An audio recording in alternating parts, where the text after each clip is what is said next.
U.S. Coast Guard is actively pursuing a third dark fleet oil tanker near Venezuela after President Trump seized a second tanker this weekend, disrupting illegal trade worth $8 billion.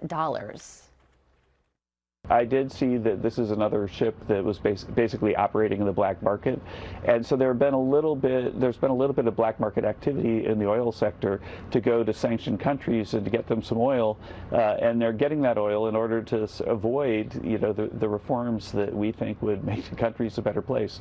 And so it's not a lot of oil compared to world supply, and so I don't think that people need to be worried here in the U.S. that the prices are going to go up because of these seizures of these ships. There's just a couple of them, and they were black market ships. Former Deputy National Security Advisor Victoria Coates joins me now. Victoria, great to see you as always. That was Kevin Hassett talking about the economic impact of this, essentially saying nothing to see here. But overall, how significant are these oil tanker seizures, and where do you see all of this going?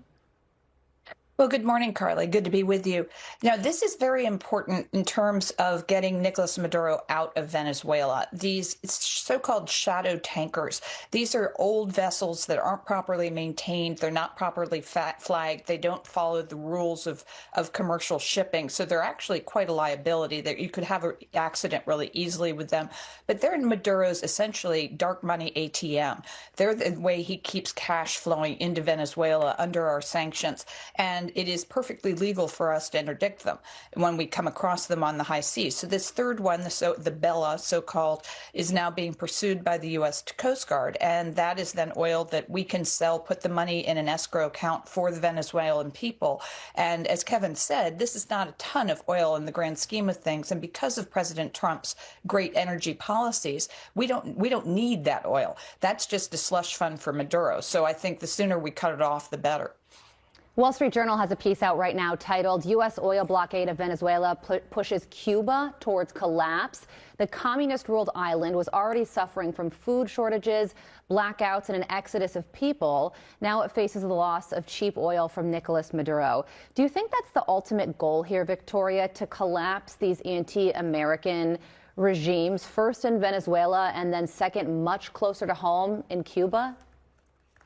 I think they're all related, Carly, and I'd throw Nicaragua into that club as well. We've had some really positive trends in Latin America for the United States. We've just had President-elect Cast in Chile. We have President Milei in Argentina. These are very pro-American, reform-minded presidents of these countries that can help us with everything from drugs to immigration. They can help us repatriate supply chains here into our own hemisphere. But yes, remember, Cuba, right off the shores of Florida, so close to the United States, has been a hostile regime for more than 50 years. To have now this pressure being put on Cuba, which is dependent first on Russia, but then also on Venezuela, to have that change would be an incredibly good thing for the United States. And we have to remember that our Secretary of State, Marco Rubio, is of Cuban descent. I know this is of great interest to him. Right. That's a great point there on Marco Rubio and his personal interests when it comes to Cuba. Moving over to the Middle East, things are not slowing down there because Israel is very concerned that Iran is expanding its ballistic missile program. And Prime Minister Benjamin Netanyahu is apparently going to be speaking with President Trump at some point this week and giving the president options for attacking Iran again. How significant could this be? Well, I think it's important what you might call maintenance. After the 12-day war in the spring, both the United States and Israel said that there had been severe damage done, both to Iran's nuclear program and to their missiles, but that both countries reserve the right to go back in and do more maintenance if necessary, if the Iranians tried to reconstitute. And the Israelis seem to think that there is evidence that is happening. I tend to believe them. They generally know what's happening in their backyard, just like the Western Hemisphere is our backyard. And so, yes, I think the Prime Minister will talk to President Trump. He's coming to Mar-a-Lago on January 29th for further consultations. This will be, I believe, his 5th trip to the United States this year. It's historic, unprecedented coordination between the United States and Israel. And judging from the success of the 12-day war, if there's more action needed on Iran, I would judge that they're going to be successful. Former Deputy National Security Advisor Victoria Coates, we thank you so much for joining us to break down both of these important topics. Fox News contributor, former Secretary of State Mike Pompeo joins us now. Mr. Secretary, the Coast Guard springing into action. We know what the drones or F-16s have been doing to the drug boats. How else can we turn up the pressure on this corrupt lunatic? Good morning, Brian. Look, several tools still available to us. What they're doing on the seas makes the most sense. That's the right course of action. This is the third ship, it sounds like, but don't forget how many ships just aren't traveling because it's too risky. So you don't have to get them all. You just have to convince them all not to sail with this crude oil to destroy the Venezuelan economy and make Maduro go away. The Cubans continue to guard Maduro. That's been a longstanding practice. We shouldn't forget Cuba. The economy in Cuba also is very brittle. And so the combination of tool sets, right? At sea, we could close the airspace over Venezuela, make it very difficult for anybody to get in or out with anything. Those are the kind of things that take all the foreign exchange dollars away from Maduro, which is what's been propping him and the Cubans up for so many years. What's our responsibility if Maduro hopefully goes soon? Let's say he goes next week. What's America's responsibility then? Well, look, it'll be the Venezuelan people's responsibility, but there's many things we can do to support them. Most importantly, we can help rebuild what's been a disastrous set of policies about their economy that's destroyed their capacity to thrive, which is their oil sector. So American companies can come in and sell their products. Schlumberger, Halliburton, Chevron, all our big energy companies can go down to Venezuela, build out an economic capitalist model, which will restore Venezuela to what it was. Brian, you and I remember, it was a great economy for so long, and this knucklehead has destroyed it. Right. And the good news is the ripple effect of having the fall of Cuba right after is likely to happen, and they're already suffering because we're depriving them of their renegade oil.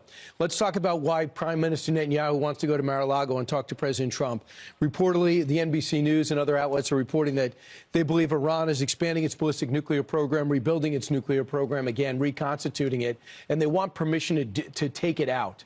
Should we give them that permission if that indeed is the ask? Of course we should. And frankly, they're going to do it if it's necessary. The Israelis are going to do the necessary for themselves. Brian, none of us should be surprised that Islamist theocrats in Tehran haven't changed their stripes. This is who they are. It's embedded in their DNA. In the same way Hamas is not going to go peacefully give up its weapons, the regime in Iran isn't going to give up its desire to build out a nuclear weapons program. Yeah, if they're rebuilding, we should do the necessary, go take it out. We're capable of doing that. We can't let them rebuild their air defenses. That would make it more difficult to achieve that mission. So time will be critical in making sure the air defense systems in Iran aren't capable of taking down Western aircraft. If we do that, we should continue to go after their program every time they try to rebuild it. Mr. Secretary, you always say, play out what happens next. It's not just about Iran. Already, because of Iran's weakness, Iraq's beginning to free itself from the grip of Iran's militias inside Iraq. They've had election after election, but they can only go so far because of Iran's influence. How will that help? Absolutely the case that Iranian money was sponsoring the militias, the Shia militias in Iraq, that had done so much harm to the people of Iraq and had destabilized that place, frankly, since the Gulf Wars. We need to get this right. We need to help the Iraqis build out a political infrastructure, and it won't just be there. You've seen the hard work in Syria. You see the Lebanese people trying to rise up and get it right. The opportunity for prosperity and peace in the region is real. We just need to make sure we don't think we're done and stay after this. If we get it right, really good things can happen. And that's really about putting America first. If we get the stability in the Middle East, it's great for the United States. I watched Senator Rand Paul over the weekend say, I wish President Trump would just pull our troops out of Syria. This way we wouldn't have any casualties. What's your reaction to that as we fought and achieved retribution over the weekend? There's always been this strain of thought that says if we just go away and go back in our cubbyhole, then life will be good. The truth is the risk of more casualties, more risk is greater if we don't do the necessary and deter our adversaries. We have to stay vigilant. We don't have to be everywhere and always. We're not the world's policemen, but make no mistake about it. A little bit of forethought, a little bit of deterrence will save lots of American lives. A lot going into this holiday, a lot on the docket for the president and his policies. These are the things that have to be addressed, and he's doing it all at once. Mr. Secretary, thanks so much. Have a fantastic Christmas. Thank you, Brian. So right now, the U.S. Coast Guard is in active pursuit of a third sanctioned oil tanker near Venezuela. And it comes as the Trump administration is mounting a growing pressure campaign on the Maduro regime. Our Madison Scarpino is live in West Palm Beach, Florida, where the president is today. Hi, Madison. Good morning, Aisha. Officials say this Iranian-linked tanker is a dark fleet vessel, part of Venezuela's illegal sanctions evasion. They say it's flying a false flag. And we could get an update over at Mar-a-Lago this evening from President Trump and his secretaries of War and Navy. Homeland Security Secretary Kristi Noem posting on X about all this, saying in part, quote, "The United States will continue to pursue the illicit movement of sanctioned oil that is used to fund narco-terrorism in the region. We will find you and we will stop you. Thank you to our brave men and women of the U.S. Coast Guard and Department of War." But not all Republicans are okay with seizing these vessels. I consider it a provocation and a prelude to war, and I hope we don't go to war with Venezuela. It isn't the job of the American soldier to be the policeman of the world. Also internationally, President Trump announcing last night he's appointing Louisiana Governor Jeff Landry as the U.S. Special Envoy to Greenland as the president continues his push to acquire land there. President Trump is also set to soon speak with Israeli Prime Minister Netanyahu about possible strikes against Iran as the U.S. launches, quote, vengeance attacks on ISIS following those murders of National Guardsmen in Syria. But all the international conflict isn't slowing domestic policy. Data like consumer confidence and GDP are out this week. And National Economic Council Director Kevin Hassett saying on Fox News Sunday, new ideas are coming. I expect that most of us are going to be down for a big chunk of the week after Christmas at Mar-a-Lago, going through all the plans for next year. And definitely we have a big list of housing ideas that have been vetted very carefully by the cabinet secretaries to present to the president in a week or two. And we'll see which ones he picks. It appears as though the president will have a busy Christmas week here in Florida, and we're tracking it all. Aisha. Okay, Madison Scarpino live there in West Palm Beach. Madison. Let's bring in Rebecca Grant, national security and military analyst and international relations expert. Thank you so much for giving us your time here as we get right on the cusp of the Christmas holiday. This sounds like potentially some major announcements coming this afternoon. The Secretary of War, Navy officials, the president making an announcement. Your thoughts on what we can expect later on this afternoon, possibly? Yes, well, just on the Navy side, there is a lot going on as we seek to revive U.S. shipbuilding. You know, we're waiting for an announcement of a new Navy fighter plane as well. Don't know what they'll have to say. And then, of course, our Navy is pretty active right now chasing this, we believe to be the Bella, the tanker that has a bad history and is doing about 10 knots, thinking she's going to get away from U.S. assets in the region. So really all eyes on our seas in the Western Hemisphere. Yeah, this is the latest slow chase of an oil tanker. Apparently, this one doesn't have oil actually on it, but has been known to make these trips back and forth. This one Iranian-linked. And two other tankers also seized. There are judicial orders related to the seizures that have happened, sanctions in place. Your thoughts on this effort, what it means for Venezuela and also for Cuba, which could be vastly impacted? Yes. Well, there's no question. To me, it's very clear Trump is going after Maduro's money machine, whether that's the drugs or the oil. Also, the worldwide shadow fleet. You know who else runs a shadow fleet? Vladimir Putin. He's got 500 or 600 vessels, and he's seeing this and knowing, wow, they can go after me as well. But the top priority, of course, is Western Hemisphere and making sure that Venezuela has a chance, I think, at a better future and can't continue to spread the chaos and mayhem into the United States. That is Trump's #1 priority in this tanker chase. One of the big focuses, it seems, that this administration is shifting a lot of focus on our hemisphere, on the Western Hemisphere, but also the influence on this area of the Western Hemisphere is coming from Russia, from China, from Iran, from Cuba, of course, which really stands to suffer under what's occurring right now. Your thoughts on just this overall effort, how it's being perceived around the rest of the world? Well, that's exactly right. And we know that Russia and Venezuela have been buddies for a long time. And don't forget, the really number one and only customer for most of this oil is China, which has made terrible inroads in our hemisphere. And yes, there is an impact on Cuba, but I think you see it in the national security strategy priority from President Trump, Secretary Rubio, to finally return American interests and leadership in the Western Hemisphere. We don't want outside influences or narco cartels or communist leadership to have as much sway in the hemisphere as they do now. We need to rebuild our relationships in this hemisphere, too.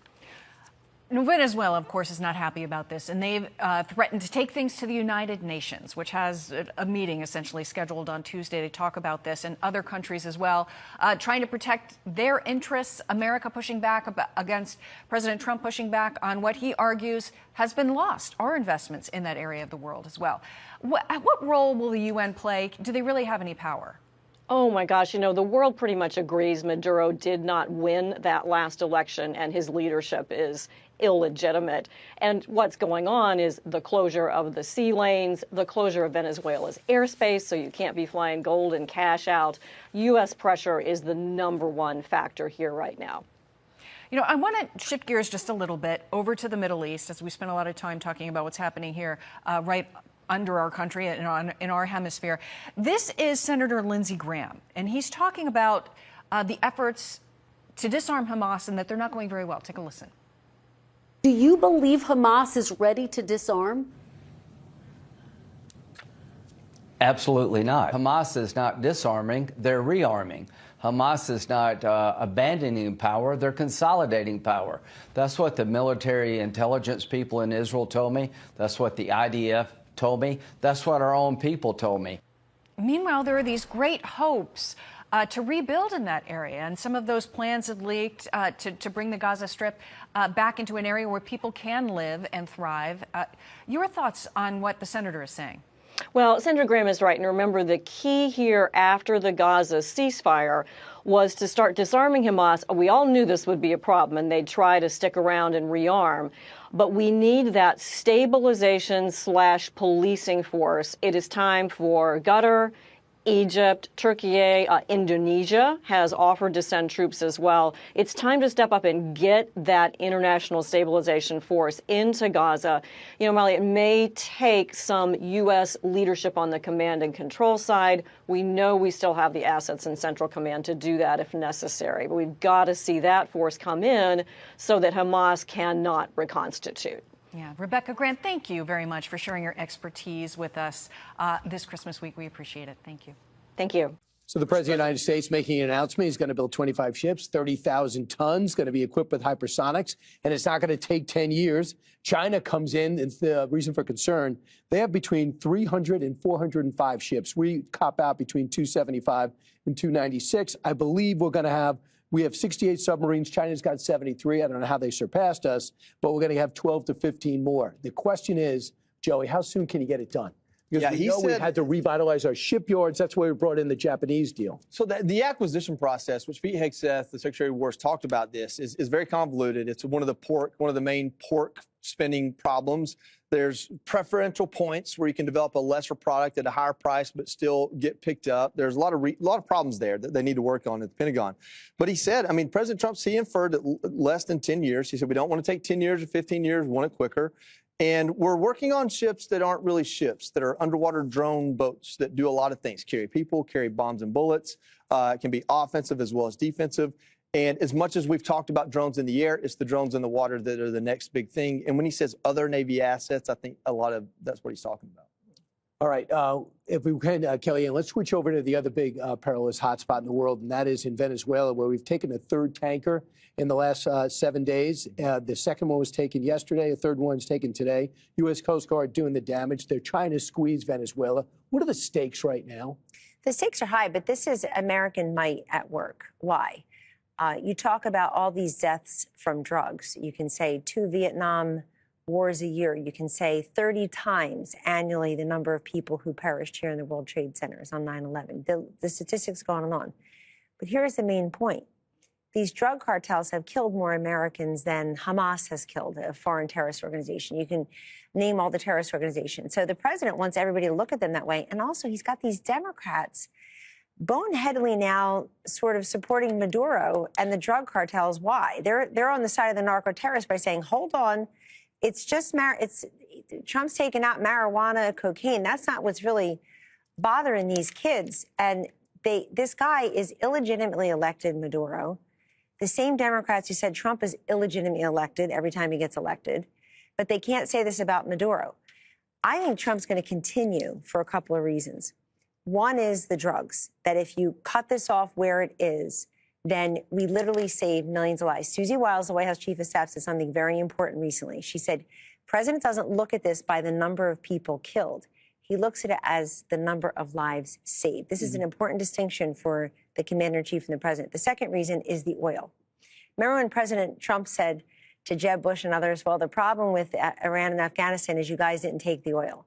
He wants the oil. And he looks at these oil fields as having been stolen by Venezuela, kicked out the U.S. companies like Chevron, Shell, and the rest of them. And he's saying you're taking the profits from the ill-begotten oil and you're trafficking human beings and you're kidnapping and you're flooding drugs and you're murdering people. So this has to stop. I just have to ask the Democrats with a straight face. I'm worried that Colombia may go in there and help Venezuela. I shouldn't be worried that a Democratic congressman is in there defending and helping Venezuela. 80% of the oil that Venezuela ships out, Jillian, goes to China. Goes to China, Yep. exactly. So this matters a lot. China loves their discounted oil from renegade countries and loves them coming in ghost tankers. And one of the key questions is how much pressure is the administration, the Trump administration, putting on Chinese leaders to find other avenues, other resources for this stuff. To Kellyanne's point, as I understand it, the president feels that in the 70s and 80s, when Venezuela sort of like nationalized their entire oil industry, Hugo Chavez. They commandeered, U.S. Oil infrastructure that was there. What I don't understand is the president keeps saying last week and this week that America wants it back. But we're also not pursuing regime change. There is no way to, quote unquote, get that back with Maduro in power. The other thing I would like to ask the president is why we don't just take Maduro out and then we don't have to fight this whole war. And then we don't have to worry about. You mean just kill him, capture him, bring him or back? have him taken elsewhere. I was saying in the commercial break that Belarus's government has made an offer to give him safe haven if he wants to flee. He certainly has plenty of enemies inside his own country.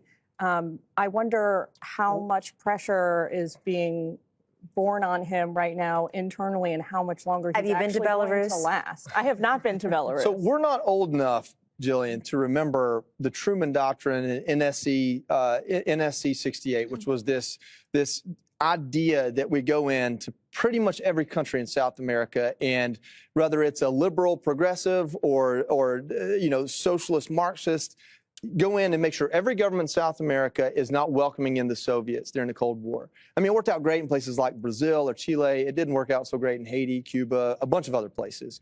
And so this is kind of a re-upping of that, but it's done overtly, not covertly, number one. And number two, really this isn't about drugs. And I appreciate the president. I appreciate the work on drugs. Drugs, fentanyl, it comes from China to Mexico and across land into our country. What it's about is showing China, Venezuela supplies them with about 7% of their oil and gas, which is enough to make a dent. It's about letting the world and China know you're not going to come into our backyard and do what you did in Africa or tried to do in the Middle East, because guess who's in Afghanistan? It's China. China's in Afghanistan. And so you're not going to do what you did in those places here. We own the Western Hemisphere. We own the Americas. Do I care if life gets better for people in Venezuela? I would like for it to, but it's not my main motivation. I don't think it's President Trump's main motivation. If you can bring Maduro to the table to get Citgo legally back in the hands of Americans, which is what the courts are trying to do, to get access back for ExxonMobil for oil and gas. Well, I mean, if it's do that or die, if it's do that or exile, then maybe they do. And I think that's part of the plan. Secretary Rubio gave this like 2-hour-long press briefing on Friday, and he said that option is off the table. But my point is, if you just take him out, now you've got chaos again. And we've seen in South America that can go either way. Well, where do you stand on this, Jess? Well, I think there just needs to be more clarity as to what's actually going on here. You're getting conflicting messages. Some days it's a war. Some days we're going for a regime change. Some days we're just, taking out drug smugglers who are bringing cocaine and usually going in the wrong direction. Like that double tap strike, that boat was headed to Suriname, was not coming to the U.S. So we need clarity on that. And you have Rand Paul out there asking for that, and Lindsey Graham. Lindsey Graham is excited about this, which indicates to me that regime change and war is coming, because that's what really gets Lindsey Graham all hot and bothered. He's for national security. Yeah, but I also want to point out, in defense of Democrats, we are not saying we love drug smugglers or we're on the side of Maduro. Here you have no. Well, then go and listen to Roger Wicker or Mike Turner or Rand Paul, who are Republicans themselves. Mike Turner's gone so far as to say, are we just killing random people here? I mean, Admiral Bradley testified behind closed doors. We'll see if we get the rest of the video being publicly released. We need to hear from Admiral Halsey as to what happened, what kind of orders are being sent out, because if there are people who are clinging to pieces of wood in the middle of the sea and don't have drugs on them and don't have phones that they're calling their friends to come and get them, we are violating U.S. code and international code as to how we're treating these people. They need to tell us the truth. And Trump always says this is so popular. 53% oppose U.S. attacks on alleged drug smuggling boats, and 63% oppose military action in Venezuela. This is not just for fun and games. This is really serious. Nobody thinks it's not serious. And I think that for the first time in 25 years, we're addressing a huge problem in our hemisphere. And I think that's extremely popular with the American people. You need congressional approval if you want to go We're not going to a war, just like we didn't get congressional approval to remove Noriega. Well, it's a question then of how long you can skirt technically being involved in an armed conflict. If you're taking every president has flirted with this. Every president has used what I forgot the name of the legislation, the War Powers Act, whatever it is. Every president, every predecessor to President Trump has used it in their own way. They flirted with it. They violated it here and re-upped it there. That's not a good place for Congress to go. They need to do their job for sure, but that doesn't get anything done. Hopefully this is done before Christmas and we get the rightfully elected government in there to run their country. They seem to have a plan ready to go with their first 100 days. Good luck. But first, breaking tonight, President Trump is announcing plans to update U.S. battleships with a so-called Golden Fleet. It comes amid the largest U.S. military buildup in the waters surrounding Venezuela. 15% of all naval assets are now positioned in that region. President Trump is now saying a potential ground invasion in the region could expand to anywhere drugs may be coming from. Correspondent Madison Scarpino is in West Palm Beach tonight with the latest. Good evening, Madison. Good evening, Brett. We just heard from President Trump at Mar-a-Lago, along with his secretaries of War, the Navy, and State. As mentioned, he announced a new fleet of large warships he calls battleships, but he also answered many questions about Venezuela.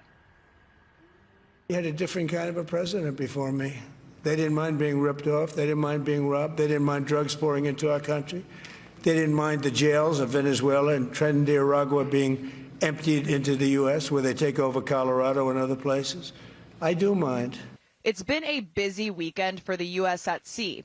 The Coast Guard and the War Department are working to seize a third oil tanker off the coast of Venezuela. Video from Saturday shows a Coast Guard special reaction team fast roping aboard a tanker from a U.S. Navy helicopter, as this was the second seized vessel in less than 2 weeks. The Department of War has been fantastic partners in making sure we're not just interdicting these ships, but we're also sending a message around the world that the illegal activity that Maduro is participating in cannot stand. He needs to be gone, and that we will stand up for our people. And while the Trump administration isn't backing down on its aggressive actions against Venezuela, and there is bipartisan opposition to the Maduro regime, there are some critics. I consider it a provocation and a prelude to war, and I hope we don't go to war with Venezuela. It isn't the job of the American soldier to be the policeman of the world. Meanwhile, the Russian government is pledging full support of Venezuela amid all this. The foreign ministers of both countries spoke on the phone today. One national security analyst had this message about the relationship. We know that Russia and Venezuela have been buddies for a long time. And don't forget, the really number one and only customer for most of this oil is China, which has made terrible inroads in our hemisphere. And separately, there's been a massive shakeup at the State Department. The Trump administration is recalling about 30 ambassadors from different countries around the world. A senior official tells Fox that this is a standard process, and they say it ensures these countries advance the America First agenda. Brett? Okay. Hey, Sean Hannity here. Hey, click here to subscribe to Fox News YouTube page and catch our hottest interviews and most compelling analysis. You will not get it anywhere else.